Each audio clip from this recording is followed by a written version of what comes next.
pas de plus vers la paix. Après la déclaration du 19 juillet 2025, l'État congolais a annoncé l'envoi d'une équipe à Doha et l'FCM 23 a fait de même. Et c'est un espoir pour la population de l'Est de la République démocratique du Congo qui ne cesse de se poser des questions sur le processus de paix en cours au Qatar, dans sa capitale à Doha. Kahembe respire. La mairie de Goma a lancé l'opération contre le marché pirate. Résultat, les routes sont devenues fluides, les habitants sont satisfaits et l'espace public est enfin libéré. Bienvenue avec nous dans les détails de cette édition du journal.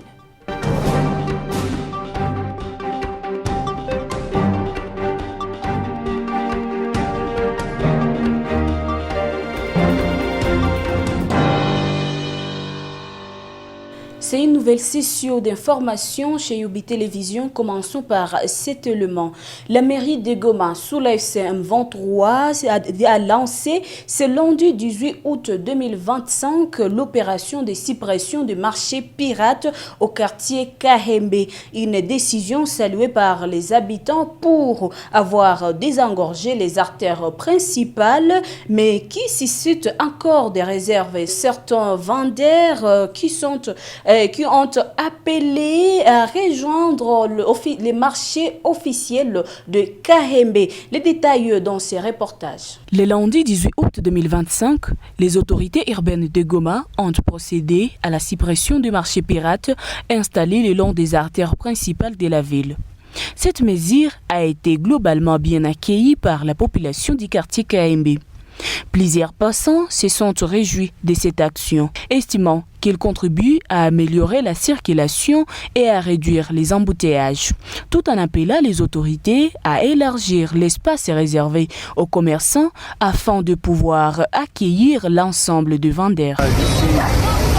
Ça nous avantage parce qu'ils ne sont pas encore inscrits au long de la route. Parfois, nous pouvons tamponner des personnes tout au long de la route, mais comme ils sont déjà évacués, c'est bien, ça nous avantage. On aimerait que ça continue comme ça. Pour nous, c'est encore bien. C'est tellement joli. Quand le commerçant était là, il n'y avait pas moyen de passage.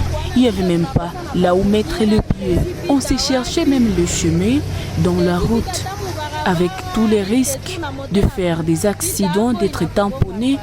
Soit disponible. Plusieurs vendeurs affirment manquer de places. Le président du marché Kahembe, Voté Mousselouke, et son adjoint John Biguri assurent pourtant que des emplacements sont bel et bien libres. Le maire de la ville avait interdit aux vendeurs qui étalent sur le long de la route vers l'aéroport de ne plus le faire. Et il a dit à chaque vendeuse ou vendeur d'aller étaler dans le marché de Kahembe. Le maire de la ville nous a interdit de demander de l'argent aux vendeurs. Ces étalages ont été construits par le maire de la ville et nous a dit de les rendre gratuitement, sans demander de l'argent. Selon M. Biguri, la première journée d'accueil a consisté à installer le vendeur de manière provisoire. À partir de ce mardi 19 août, ceux-ci seront organisés par secteur afin de faciliter aux consommateurs l'accès rapide aux produits de leur choix. Ils sont placés selon leurs articles, mais on n'a pas encore terminé. Aujourd'hui, ils peuvent commencer déjà à vendre, à étaler leurs marchandises, mais à partir de demain, nous allons vraiment les diversifier et les classer selon différentes marchandises. Les autorités rappellent que cette décision vise plusieurs objectifs, notamment réduire les embouteillages, prévenir les accidents de circulation et maximiser les recettes de l'État. La FCM 23 poursuit des séances et des sensibilisations de l'idéologie du mouvement politico-militaire. Ce mardi 19 août, les habitants du quartier Mourara en ville de Goma ont été appelés à vivre ensemble et à bannir le discours de haine. C'était lors d'une activité tenue au marché Virunga où des jeunes ont rejoint l'armée révolutionnaire congolaise. Suivez. Bwana Felix Antoine Tshisekedi Tshilombo. Huyu bwana anatesa nchi yetu ya Kongo. Anaendelea kutufanya sisi tunakuwa masikini. Ndugu zangu, hayo madini yote ambayo tunaelezwa tunayo, sio faida kama kati yetu hatuna umoja. Umoja kati yetu ndiyo faida zetu. Zaidi ya lugha 453. Tukaweka hizo nguvu fasi moja, Kongo itasimama na kutembea. Lakini huyo bwana anaweka chuki na kutugawanya kimakabila.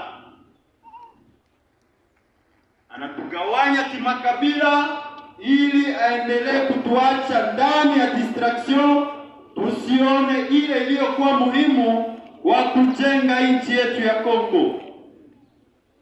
Unatizama ya kuwa Bwana Felix Tshisekedi wenyewe mtajua ya kwamba alikuja hapa akagawa masira kwa vijana, akawaambia mubaguane kati yenu. Watu wakaanza huwa watu juu ya ni warefu, eti juu ni Watusi, wanawachoma na kuwakulisha kwanga. Hiyo mambo tuliishi hapa Goma. Ndugu zangu, sisi vision ya chama chetu tunasema mabaya ya Kongo ni uongozi ndiyo iko mbaya. Nous vous rappelons que les ADF ont massacré des civils et incendié des maisons la nuit du 16 au 17 août dernier dans le village Oicha. Et puis, parlons politique dans cette édition, dans le cadre de la mise en œuvre de la déclaration des principes du 19 juillet 2025, une équipe technique de la FCM 23 se rend à Doha pour examiner les dispositions pratiques de l'application des cessez-le-feu et de la libération de prisonniers conformément à la dite déclaration. C'est le coordonnateur adjoint du mouvement AFCM 23 qui l'a annoncé les retours sur la table de négociation. Du côté gouvernement congolais, plusieurs sources affirment qu'une délégation pourra quitter Kinshasa pour Doha dans les heures qui suivent. Selon le média français Jeune Afrique, un projet d'accord déposé par la médiation en discussion entre le gouvernement congolais et l'FCM 23 comprendrait plusieurs engagements dont la mise en place d'une force spéciale intérimaire composée à part égale de 50% M23 et 50% PNC chargés d'occuper les zones actuellement sous contrôle par le mouvement.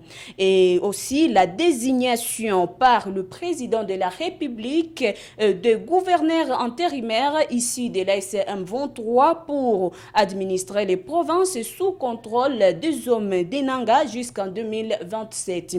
Il y a aussi l'organisation d'un dialogue national en 2026. Pour l'heure, il ne s'agit que d'un projet d'accord en attente de validation par les deux parties. La société civile d'Oicha demande aux autorités de Béni de prendre en compte ces alertes face aux exactions commises par les terroristes de l'ADF dans la région de Béni. Cette structure citoyenne a exprimé ce vœu au vice-gouverneur sous le régime de Kinshasa. C'est lundi 18 août à Oicha. L'autorité est allée présenter ses condoléances aux victimes de cette barbarie humaine. Nous avons aussi alerté parce que nous savons que l'ADF suit le même chemin quand il veut attaquer Oicha. Nous sommes partis auprès des autorités chargées de la sécurité, dénoncer et leur dire que nous devons être aux aguets parce que ce qui s'est passé autour de la commune prouve à suffisance que la commune est menacée. Les responsables de la sécurité devront comprendre que la sécurité, c'est l'affaire de tous. Et quand nous apportons des alertes, Ces alertes doivent être considérées. On a constaté qu'il y a beaucoup de dégâts matériels, hormis tout ce qui est dégâts humains. Et nous allons faire rapport au niveau de l'autorité provinciale. Et je crois que rapidement, il y aura des solutions pour la population. Toutes les dispositions sont prises pour que la population vive en paix. Et nous leur présentons aussi nos condoléances les plus attristées. Et de savoir que nous avons la même préoccupation, c'est la même lutte, c'est tout le monde qui est concerné par ces phénomènes de terrorisme avec les ADF. N'oubliez pas de toujours nous rester fidèles, de vous abonner, d'activer la cloche de notification pour toujours être à l'air. Chez nous, c'est Youbi Media, l'actualité au point levé.